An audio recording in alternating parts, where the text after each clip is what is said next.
Welcome into episode 15, Fantasy and Football Podcast with our names. Yes. And if you see, there's a third name there today. He's pointing in the wrong corner. His name is... It's the right corner in my screen. It's Skylar. All right, Skylar Smith. Hi. Joining us here. He shares blood with one of us here. Colby, as usual. Your co-host here, Chris, as well. Here to talk about some football and some fantasy. For football today, we're going to talk about the poor Kansas City Chiefs. You know what? I wore this today because I still love them. And they're my boys. Yeah, you still got to rep them. But life is rough. Life is rough. So the Chiefs lost, officially knocking them out of the playoffs for the first time in a decade or like 12 years. 12 years. Yeah. He had a good run. We did. We had, you know what? I'm a spoiled kid. I'm like, but hey, we had a great run. 3 Super Bowls in 5 years? No. Yeah. 6 years? 6. Yeah. We went to 5. Yeah. 5 Super Bowls, won 3 of them. I mean. And this is it's a speed bump. The run continues next year. That's right. That's the hope. Yeah. I'm genuinely concerned. Yeah. And I mean, this season from hell ended with Patrick Mahomes tearing his ACL. As bad as it could end. The only thing that really could have made it worse is if, like, and I always tell people this, it's like, if you were to ask any Chiefs fan, like, okay, if any hypothetical scenario you can think of, Chiefs lose this game, what's the only, like, worst thing that could happen? 99 out of 100 Chiefs fans would say, like, oh, I don't know, Patrick Mahomes tears his ACL or something like that. Yes. Yeah. And that's kind of what happened. And the point that I thought of was, well, it's obvious to me, and I think most or at least like above casual sports fan or NFL fan that watches the Chiefs knows that since Tyreek left, like, you had another, like, pretty solid couple years of Kelsey, but Mahomes was propping that entire thing up offensively. Yes. And there was just, like, the 5,000 yards, 50 touchdowns was just not going to be the regular thing. It's not going to be sustainable. And so, to me, it was obvious, like, hey, they need to not just address the normal things like offensive line and, like, role players in that, but, you know, you had Isaiah Pacheco, who wasn't really a highly touted running back coming out. The Chiefs thought they struck gold kind of finding this guy late in the draft, and he had like a 900-yard season his rookie season. But between him and then dealing with the injuries, between him and then Xavier Worthy, a declining Kelsey, a Rashee Rice, who's very inconsistent and also has missed significant time, injury, and off-the-field issues. Yeah. I think it exposed that, oh, wait, like, we really need to address this. And first things first, the Fox Sports show that I love with Nick Wright, who's a Kansas City guy, he made a similar point on the show this week, was that he thinks that the rest of this season, where Gardner Minshew will start now, will hold a mirror up to the organization to show them, hey, look, this team is practically just Patrick. It's true. And it's going to look terrible, like even worse than it was. So, that's very true. I didn't even think about that. You're right. Yeah. Yeah, no, we need to pick up guys for sure. We need. The thing is, I feel like we need several spots, because even like Chris Jones is declining these last few years, especially this year, and like we need more pass rushers. We need a true wide receiver 1. Our offensive line is riddled with injuries, but I still don't think it was that great anyway. Yeah. Good time. Yeah, so sad day for the Chiefs. Yeah. Dude, I always had this underlying fear of Mahomes getting hurt. Always. But, you know, I was like, it was weird when he got hurt this time because I'm like, oh shit, Mahomes is down. But I'm also like, well, we're out of the playoffs anyway. And then I'm like, oh wait, that could be very serious. And he's like grabbing his knee and screaming. I'm like, oh no. Yeah. And then he's been hurt. He's dealt with like the ankle injury and some other injuries before, but never anything that he didn't like play through. Right. And he's a guy that like he gets tackled, he limps 3 steps almost every single time, and then he's good. So I'm like maybe he's fine. And then he's like walking on the sidelines, and I'm like, okay, he's good. And then they show the graphic of 2 guys holding him up in the tunnel. And I'm like, oh no. Yeah. They said one article said there weren't any other major ligament injuries, but then I saw that he got his LCL also. Yeah, both of them. Yeah. Did he tear his LCL too? Yeah. Which the way that it looked doesn't surprise me. The ACL was kind of interesting with the hyperextension, but I mean it happens. Yeah. And that's like the exact same thing that happened in Rashid. Yeah, which from Mahomes' the same shoulder. 2 ligaments, right? Yes. I think so. Yeah. That's crazy. We'll dive a little more into that injury down in injury talk. But yeah, so just insult to injury, no way around that. Hey, at least I have my playoff teams and my fantasy football teams to root for. Oh yeah, dude, same. Which we'll get to that in a minute too. But yeah, I mean, now you guys as Chiefs fans will actually, in the month of December and January, it'll be like, what do we do on days we don't? Be weird. It's crazy. I already feel like that. Yeah, I guess it's been so long. This weird gap until baseball season because I don't watch the NBA. It's like, all right, well, yeah. So that's a great segue to talk about the Browns.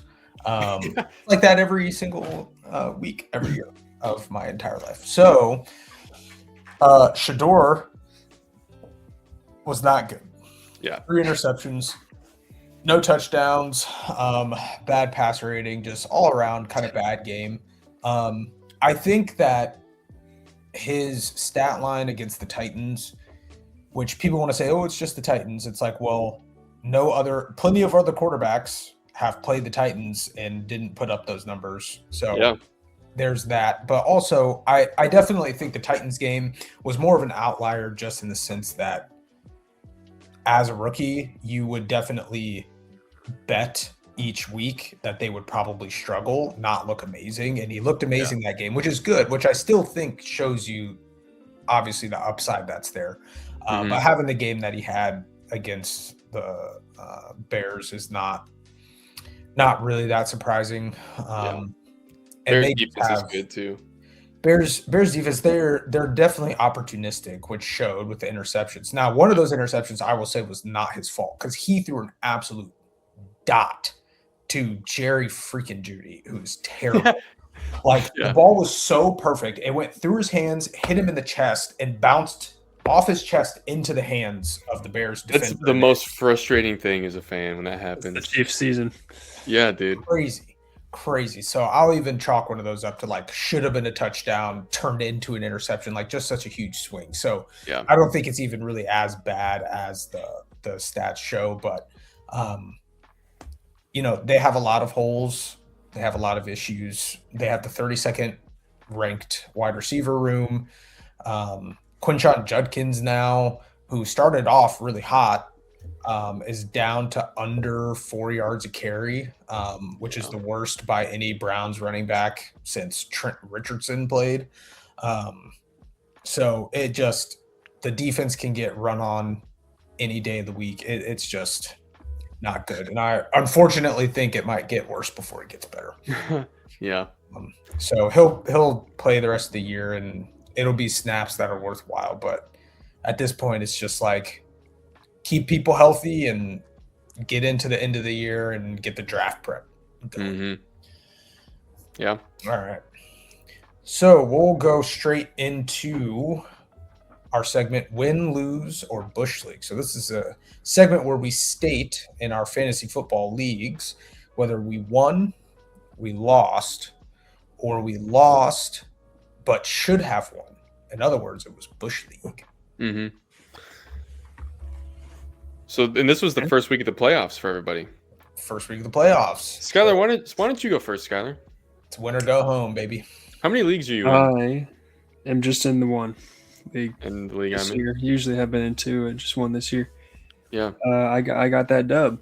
I made it to the semis. It was close though. I will say it came down to I was up by I think 10, and the guy I was playing had Boswell, the Steelers kicker. Oh Yeah. And he had like a couple, I think it was just like 4 extra points. I don't even know if he had a field goal. So I got lucky.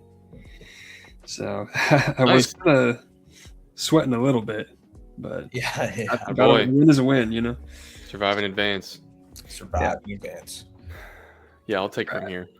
All right. So Colby, state how you did. Yeah, I'm in 3 leagues. One of them is I've just squeezed into the 4-man playoff, and it's a 2-week thing. So like you play the same person twice. Yeah. That being said, Jahmyr Gibbs, horrible this week. Justin Jefferson hasn't done anything in multiple weeks, but he's all I got. So I'm currently down 80 points going into the second week. You hate to see that. Oh, that's probably not going to end well. No. The other 2 leagues, this is better though. In the league that Skylar and I are in together, I lost. Oh, okay. So I'm out. So that was good. And then in our league, Chris, I lost. So that's good. But I do want to say this. You remember how I think I texted you? I don't think I said it on the show that I was going to bench Justin Jefferson. Yeah. And start your master plan you had. Yeah. I was going to start DJ Moore instead. Justin Jefferson had 4 points. DJ Moore had 22. Yeah, that was a good call. And then, dude, this is what makes me so sad. Is I have Keenan Allen and Ladd McConkey, and I needed to play one and bench the other. And I thought about him like, okay, playing the Chiefs, this is really a coin toss. And I started McConkey, who got me like 4 points, and Keenan Allen ended up getting 9 points, and I lost by a total of 4. So if I would have switched that, I would have won. That's devastating. That is devastating. So instead, I have nothing to look forward to anymore. Nope, you don't. And not only that, in my work league, it's my boss that I'm playing, and I wanted to win so bad. Dang, that sucks. So did you have a lot of like overlapping players on all 3 teams? Yes. So say just like Jefferson. There actually weren't that many, really, surprisingly. I tried to be diverse. Okay. Well, in all 3 of my leagues, I lost. So good. That guys sucks. Oh, Skylar, this whole year, we made this podcast to talk about this thing we like, and it sucked all year. In the worst across the board, it has been the worst fantasy season I've had ever. And it wasn't like, one of my teams just was so bad, but then like in these other ones I did okay. Like all of them, I just from the jump, it was just the most miserable thing ever. So in my friend league, I lost, which really I was expecting again because I was kind of set up to lose in that league. So that's fine. And then in the league we're in, Colby, it was a classic case. My team going into it was projected to score 156 points, and I was projected to win by about 15 against my opponent. My opponent scored 156 points, and my team scored 116. Dude. To lose. So who pooped their pants on your team? Just really ramrodding me. Jahmyr Gibbs. Yeah. I mean, I have Gibbs as well. So really tore me down. Bucky Irving. Yeah, that's who I had too. Yeah. Those are my 2 starting running backs. Gibbs. I guess I only got 10 points. Dang.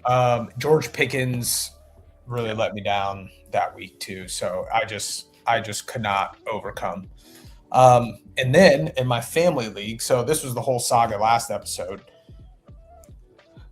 snuck right into the playoffs. My team was trending. My team was getting hot. And the side of the bracket that I ended up on as I won a tiebreaker to get into the last spot, I scored 145 points. He scored 152 or something like that. And I lost. The other side of the bracket, neither of them broke 105. That's how it be. And then one of them gets in. And then this week, that person is projected to score like 98. Classic. And I'm out. Absolutely. All right, I'm head out. So fantasy football sucks, dude. Yeah. Fantasy football absolutely sucks. And I cannot wait to do it next year. Yeah. But none of us are in the punishment spot for last. That's true. I don't have to run another beer mile. I wish I could say the same. Oh, My really? league, I'm in the toilet bowl. Uh-oh. And so actually, So it is a big week, actually.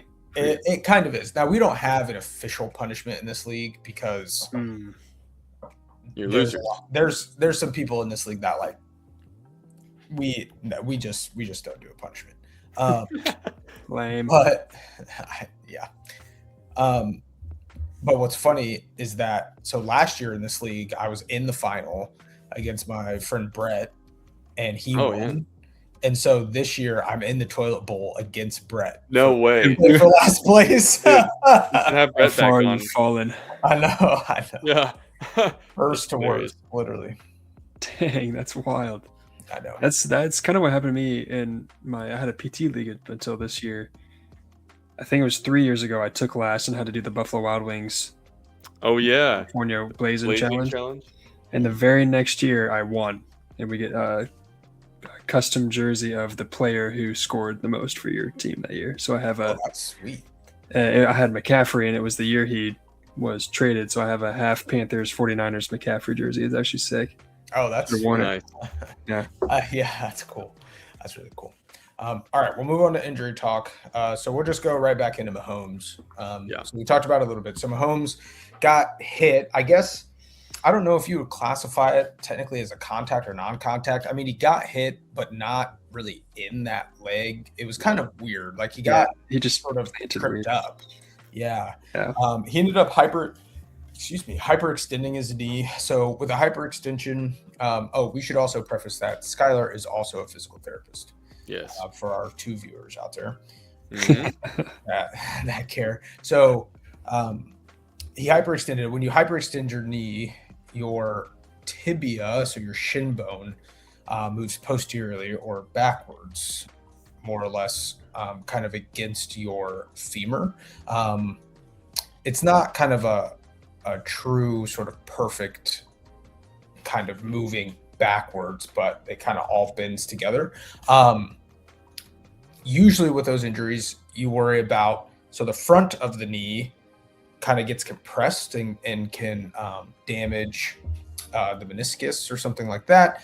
And then the other ligament that you're typically worried about other than the ACL is the PCL injury in that regard. And so with a hyperextension, you're just worried about any kind of soft tissue injury at that point, just hoping it's not serious. I thought, if anything, maybe he could end up with like a PCL sprain or something like that.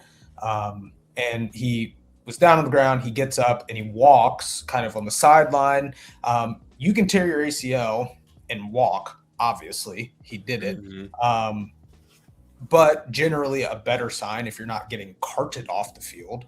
Right. Yeah. And then if he was trying to just put on a tough face, he gets to the tunnel. They have cameras in the tunnel and they totally outed him because then he's on 2 shoulders, just like hopping on. And then you see that and you're just like, oh, no. Yeah.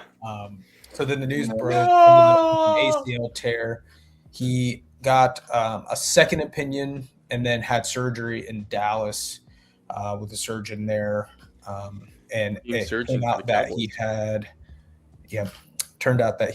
an ACL and LCL tear that were both reconstructed. Just tough. Definitely puts the beginning of the season. I think they said, so with a 9-month recovery time,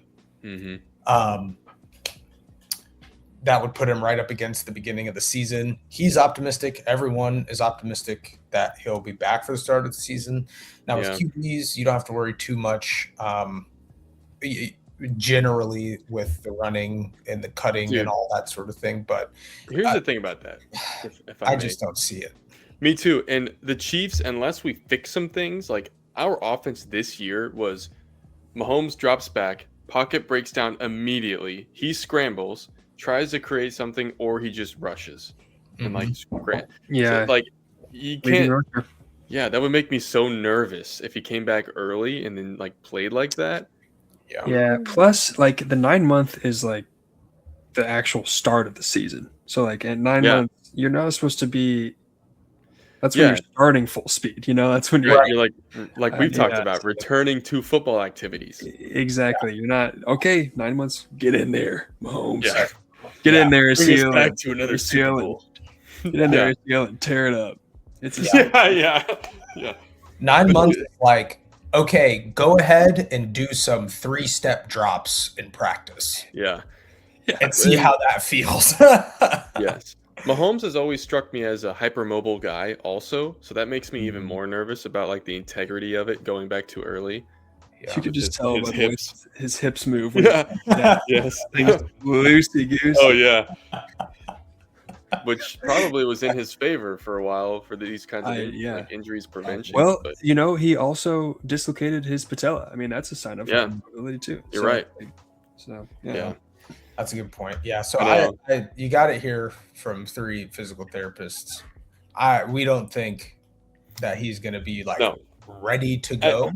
Honestly, I hope he does. It's like you never know.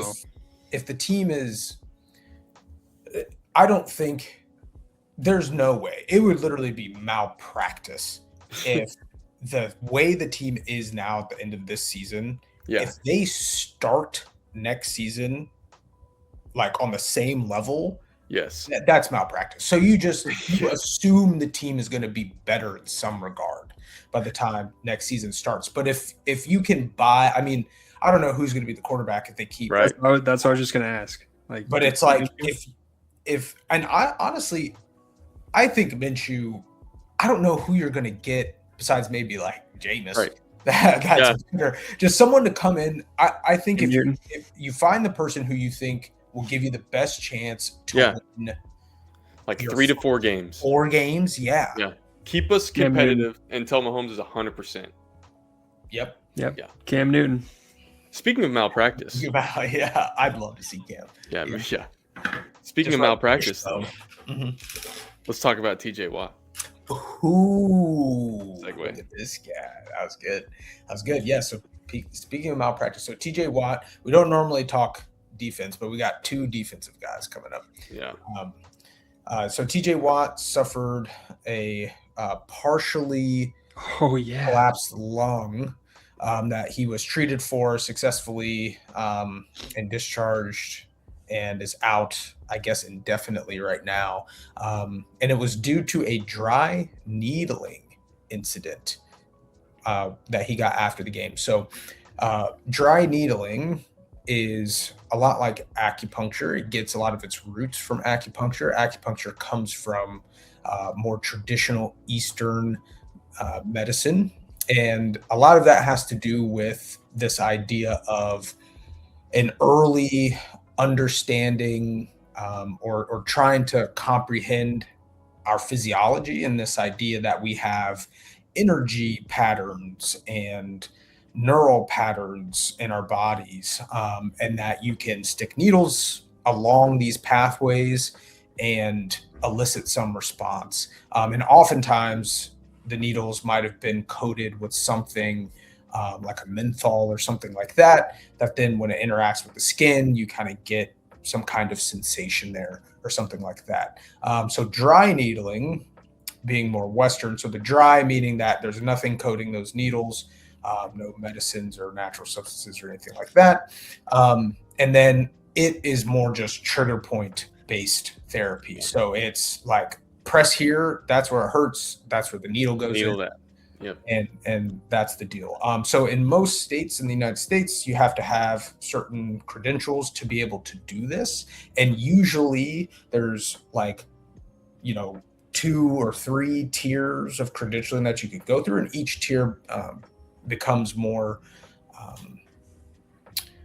not difficult, but kind of the difficulty of where you're putting the dry needles increases, so you need more training and that sort of thing. One of those places is around your ribs, because your lungs are there and you don't want to stick a needle into someone's lung because something like this can happen. Yep. Poor guy or girl, whoever did that, their career is shot. Now, do you guys remember this happened to Tyrod Taylor? Yes, I do. This was a physician giving a cortisone injection. Yes. From his lung field.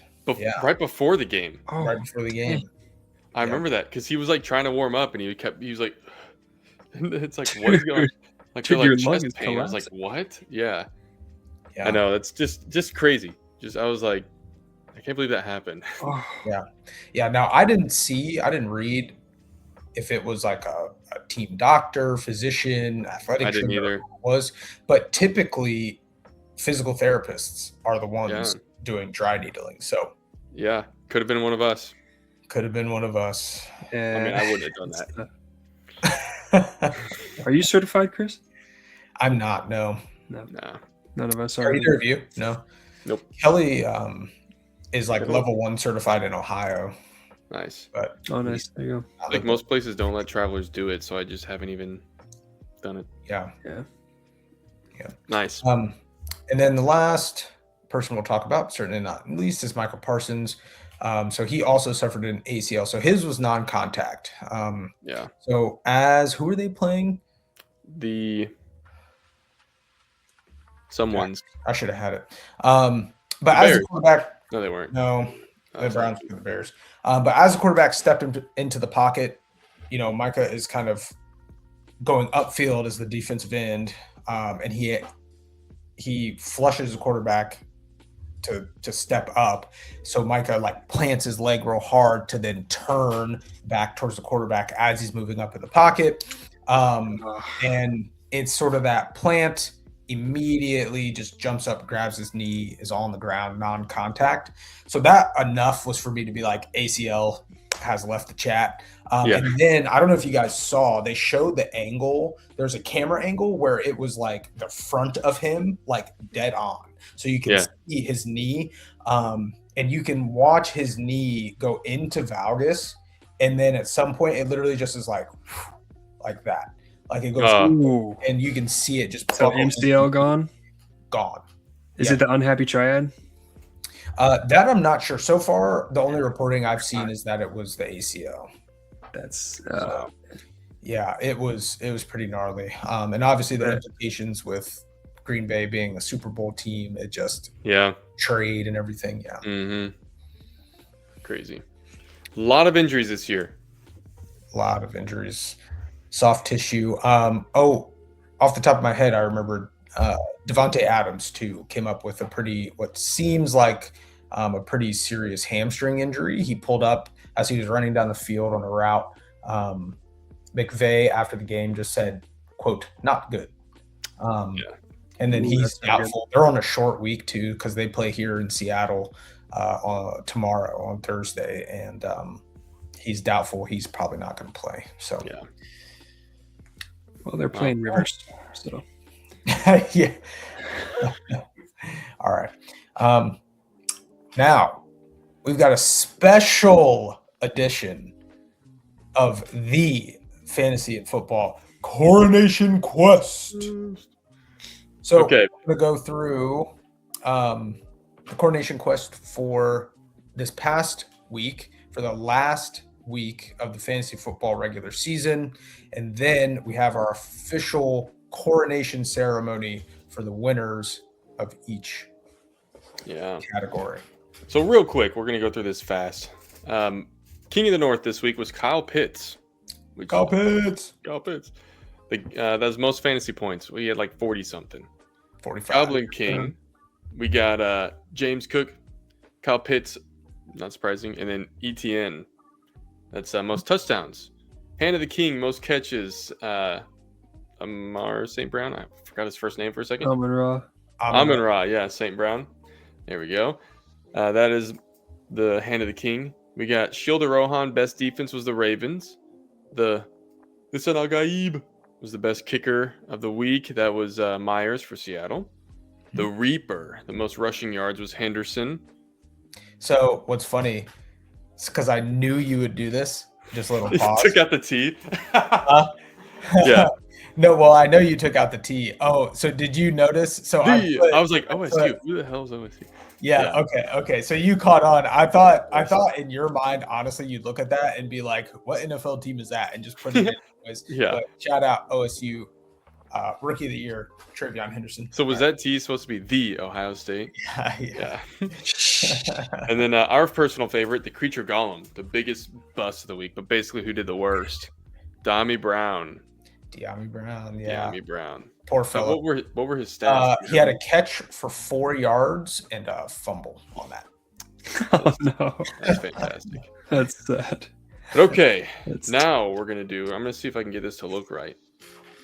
We are going to do the true coronation of the Coronation Quest. It is officially coronation season. Yes! And you've got your winners. So Yes!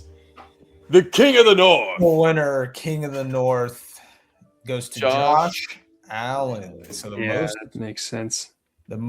so this isn't most fantasy points scored over the totality of the season. Again, this is how many times they finished in that, first or tied for first in that category each week. So the most fantasy regular season points per week or in a given week, Josh Allen. Dang. Great job on the photos there. They kind of look similar. He's got a little Jon Snow going on. Yeah. I mean, All right, it's really fitting too, because he's. Yeah. I mean. Oh, you're right. It's yeah. In Buffalo, yeah, that's good. Yeah. So. The North remembers.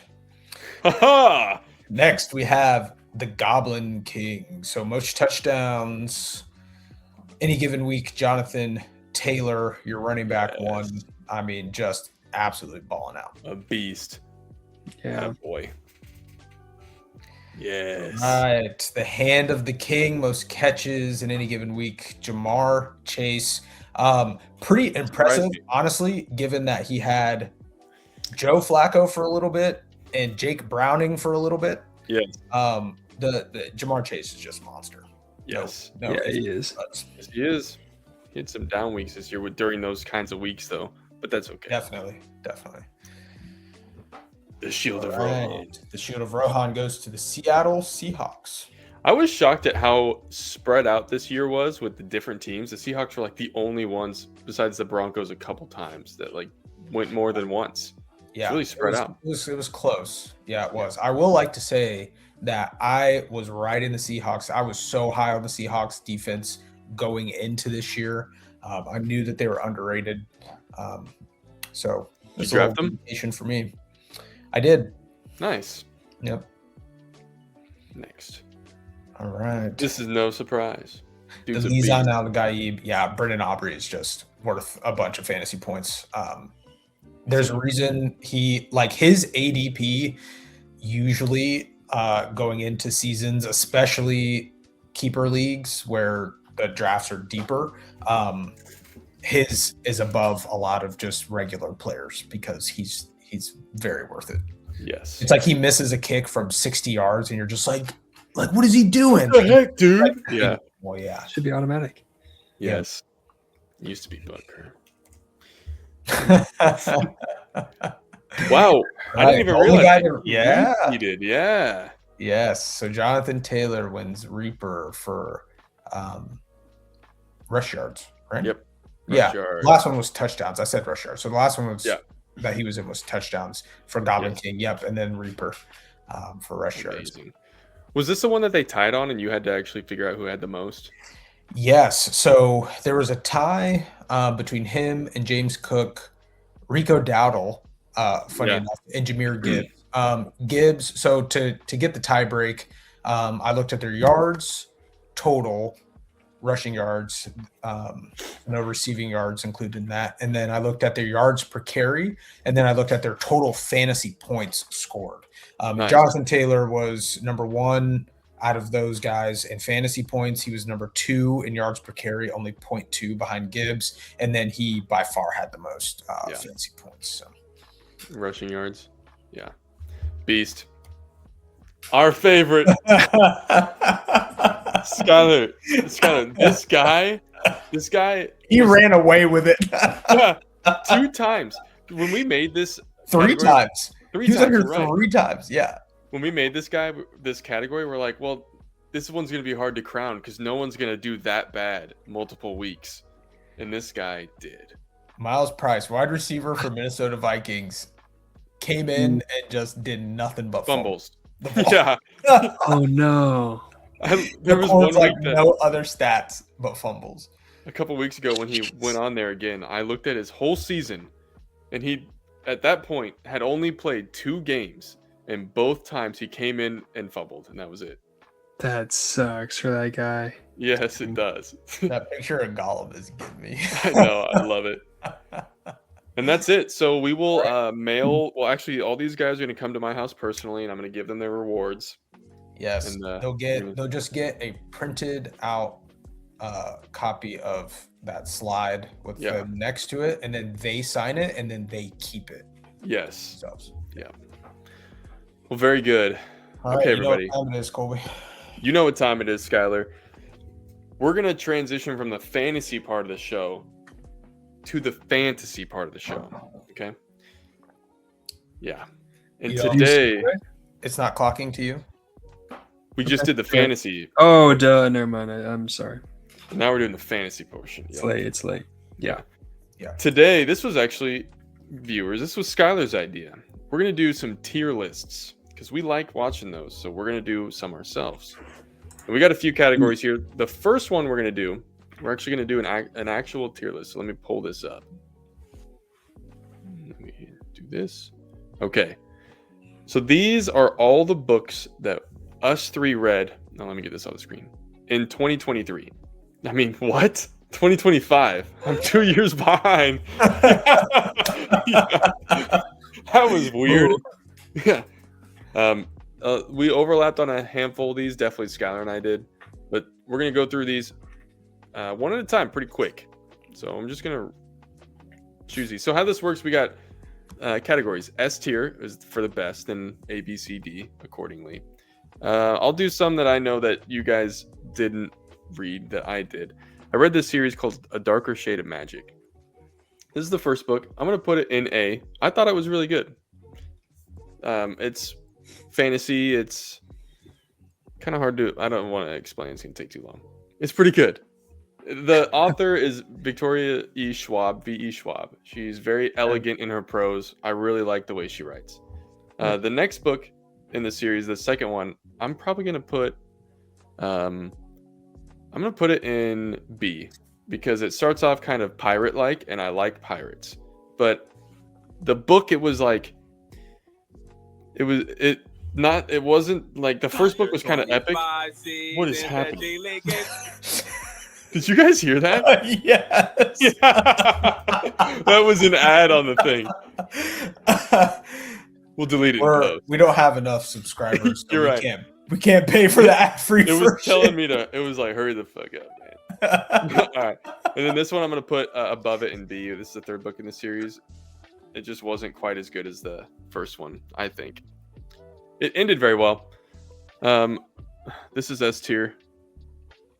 I accidentally put that in there. I'm glad the ad is covering the entire S tier. Yeah. Oh, there we go. Okay. There you go. I didn't. You could. Okay. Skylar, let's do this.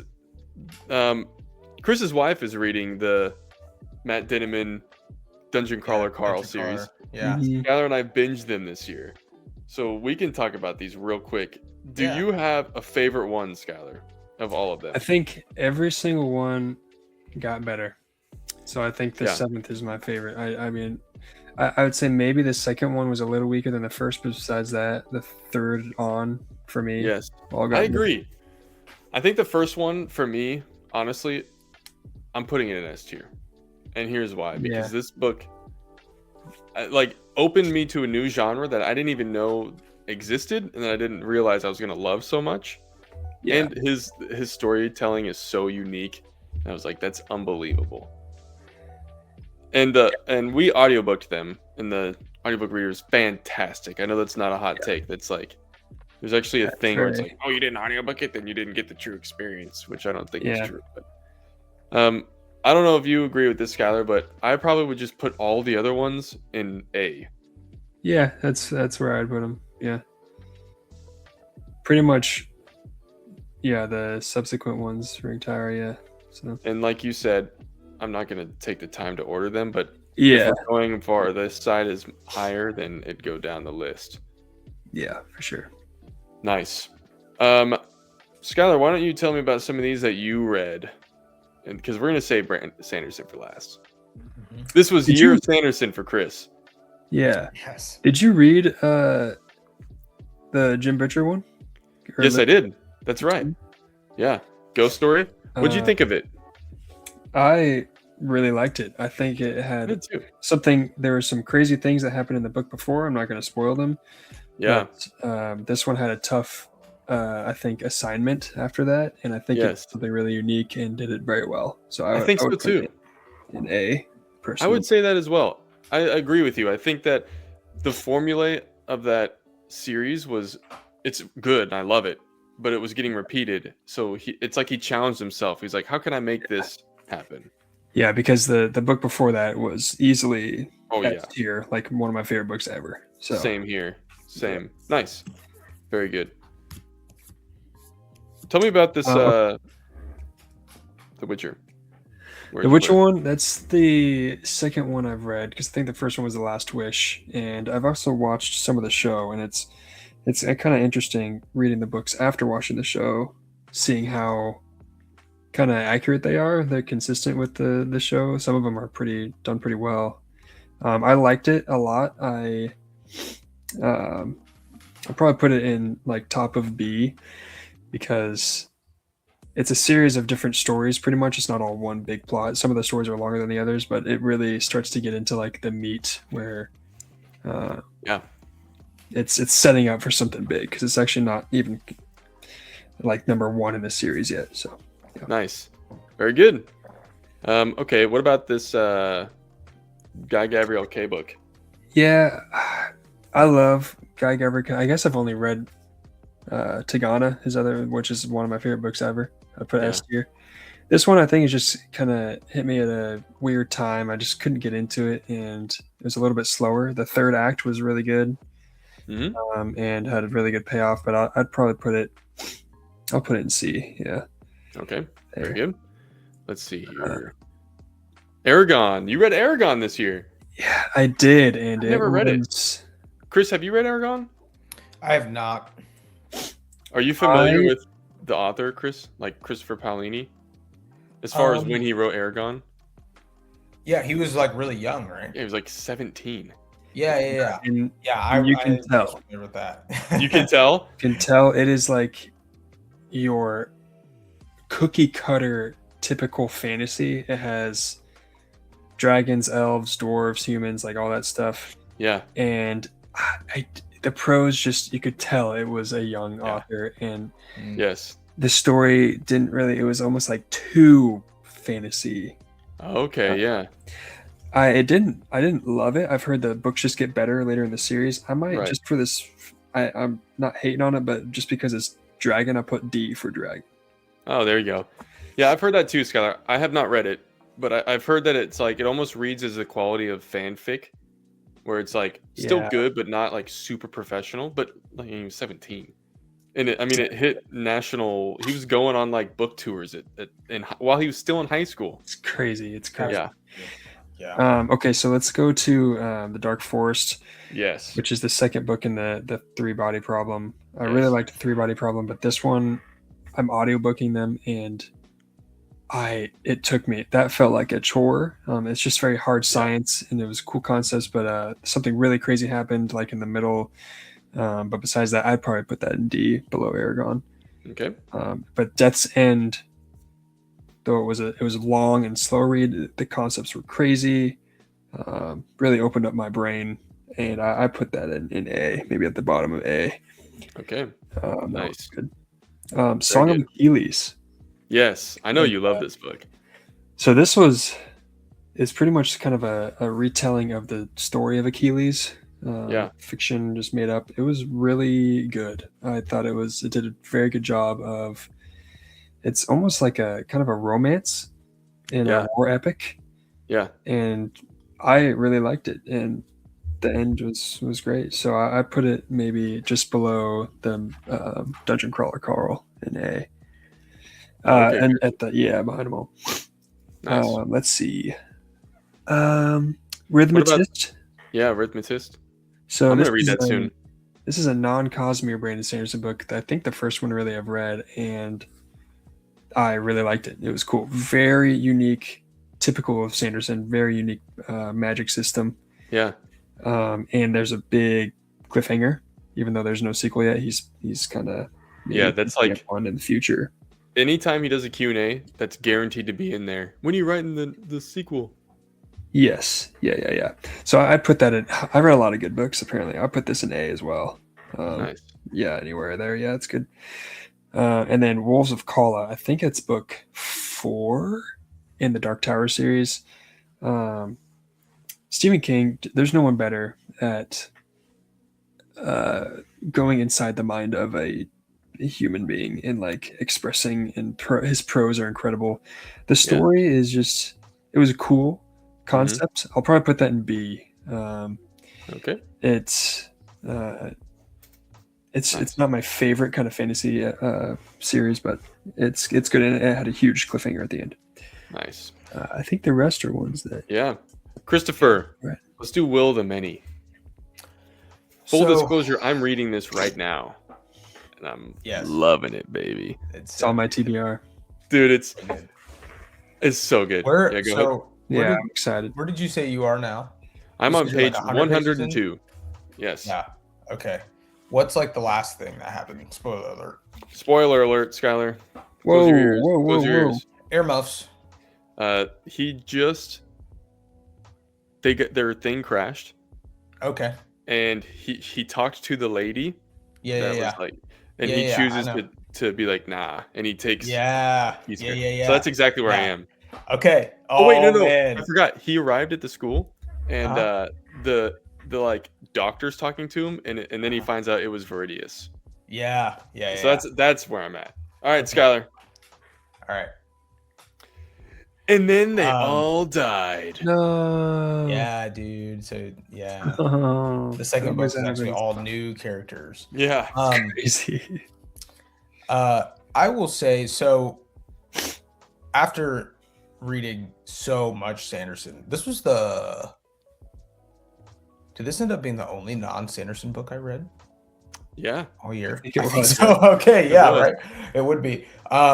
So definitely different.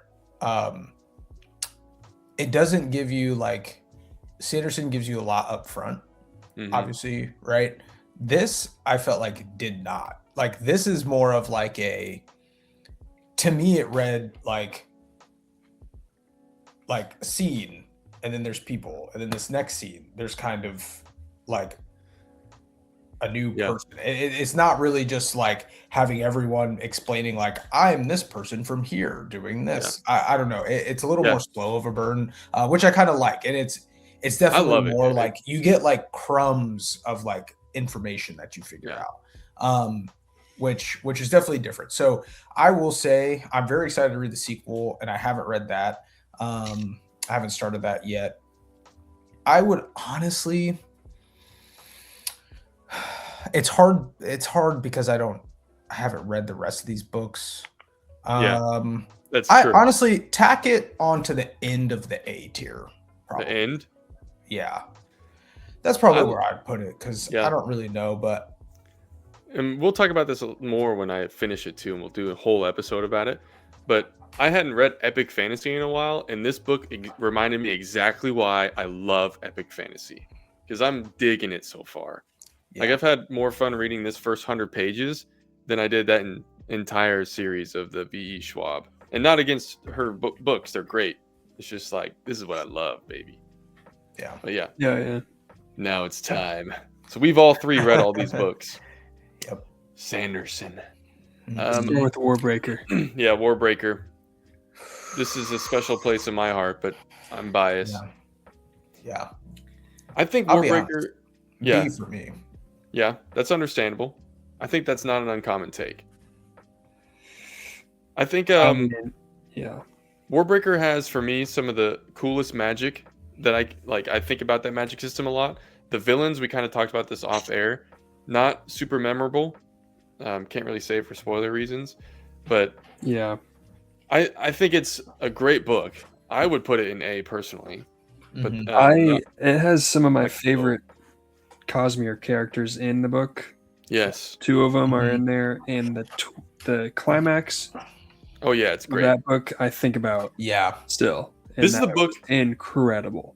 I read this book and said I want to be a writer. So like that's why it's very special to me. Yeah, no, I'm putting Warbreaker in S personally for me. We'll split the difference. We'll put it at the top. We'll put it top A for now. Yeah. Cool. Okay, let's do we're gonna do Mistborn first. Mistborn, right. The Final Empire. Mistborn book 1 is amazing. It's a full story in and of itself. Yes. I thought what happened at the end of it was going to be the climax of the entire trilogy. So yes, that's true. The first time you read it. The magic system is so cool, and the characters are cool. It's like a big heist. I love Mistborn 1. I put that A personally. Me too. For all those same reasons. Yep. Same here. Kelsier is so fun. Yeah. Yeah, dude. Yes. We'll put it above Warbreaker. All right, Chris. The Well of Ascension. All right, Well of Ascension to me is S tier, obviously. Really? I think that book is freaking This is your favorite Sanderson book, isn't it? to date. Really? To date, honestly, Words of Radiance might be above it now. Yeah. I mean, I feel like I'm just a sheep saying that, but should we get this out of the way? It's so good. I mean, yeah. You're putting it above the zone? Wow. So Well of Ascension, you're thinking S. That's understandable. It's a great book. I personally think it's below Final Empire, but yeah, same. And even for still me, A. Still A for sure. I actually liked Warbreaker more, but that's probably my personal connection to it, or like my bias. More. Yeah, that's okay. Nice. Hero of Ages. You like Zane? Zane's a little. Move him down because of Zane. Thank you. I moved it down because of Zane. I hate love triangles too, and I was like, "Don't do this, Sanderson." Yeah. Hero of Ages, the greatest culmination to a trilogy I've ever read. S-tier. Instant S tier, dude. The ending of that book changed my life. Seriously, I was like, that was when I already knew I wanted to be a writer. Oh, Skylar, your mic went mute. Oh, can you hear me? No, I can hear you now. I think I just talked over you. Oh no, I just remember I read the last word of that book and was just like, I closed it and I was like, yes, like what did I just experience? That was wild. That's the first time I've ever read like I've read books before, but I'm like, you can do this as an author. You can make it. That's how I felt. Honestly, you want to know my honest reaction to the end of Hero of Ages? I was just like, dang. Oh yeah, because you wanted it. Yeah. He didn't agree with the choice of who it was. What? Okay. Yeah. Okay. But he sent me this. I remember you finished that and you sent me this huge paragraph about how it could be this other person and like why you dropped the bag. And I was like, those are valid points, but read Era 2. Read Era 2, my boy. Yeah. Okay, boys, it's time. The Way of Kings. Hey, talk about a book that just changed my perspective of reading. I was like, an author can do this. This book, I know I keep saying it, but this one actually changed how I read brain books chemistry and like maybe enjoy reading again. Skylar, was this the first? 100%. Yeah, I agree. I think this is S tier. I'm gonna put it. absolute S tier. It is the first Sanderson book I read. So Yes, me too. Dove Was it in yours deep also, end. Chris? No, it wasn't. No, the first Anderson books I read were Steelheart series. Oh, that's right. Reckoners. Oh, Yeah. nice. I haven't read those. I'm waiting in the library. Skylar, I've told Colby the first Reckoners book. Honestly, I will say you don't miss anything not reading the other two, other than just like the culmination of it. But in terms of just like pure awesomeness of those books, Steelheart, the first book on its own to me is so freaking good. Like the ending is so good. Like the whole story is so Okay. good. Yeah, All I'm right. waiting. It's in the library. Big on Cosmere. Yeah. Okay. The Way of Kings for me, I told Colby this when I got done. I sent him a text and I just was like, I think I've said it on the podcast before, but it changed like for me reading books, especially of huge length, like these epic fantasies, because I was like, this whole book takes place and all this shit happens and like you go through all of this with these characters and 99% of them started and ended in like the same place.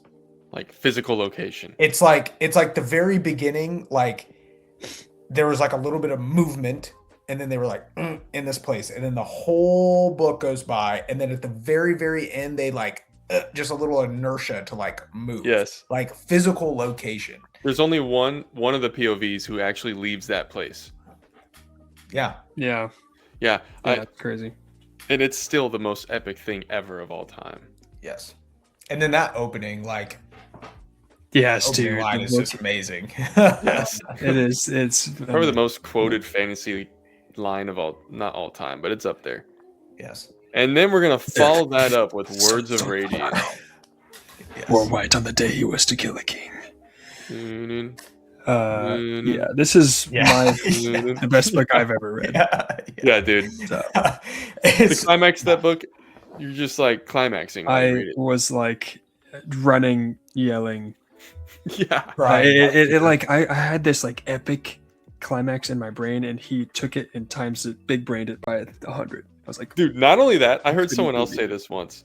So Sanderson was once trying to argue why he thinks that that's his highest rated book, and he was getting all like, he's like, well, it's because I followed the same formula as the first book, so the audience that likes my writing knew they were gonna like this book, and then I capitalized. I'm like, brother, you not only the most epic climax battle of all time, but you also had your main character jump, say the coldest line ever, jump in Superman land in an arena, and then fight with magic. It's like, how can this not be the coolest thing? Yeah. Like, keep that formula for the other books, my guy. Yeah. No. And that's speaking of the next one. Oh wait, no, this is I forget. This is this is Wind and Truth because I read this year. So for you single fans out there, this is the 5th book in this series. So those first were the first 2, and then this is the 5th, which it's like the culmination of the first 5 books. Yeah, I'm genuinely curious what you think.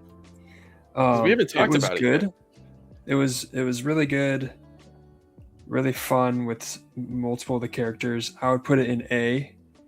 Maybe. Probably right. Before the Dungeon Crawler one. Right there? Yeah, right there. Yeah, I'm curious. I haven't read this. I was actually a little burnt out on epic fantasy just because I read so many back to back, and I still haven't read it. It might be my least favorite of the 5, but it's understandable. That's not saying much. It's still amazing. So, and I could have used that same segue because talking about changing the formula, he changes it big time for this book, big time. Like even like chapter structure and stuff like that. Yes. Yeah, that was very unique. Yeah. Cool.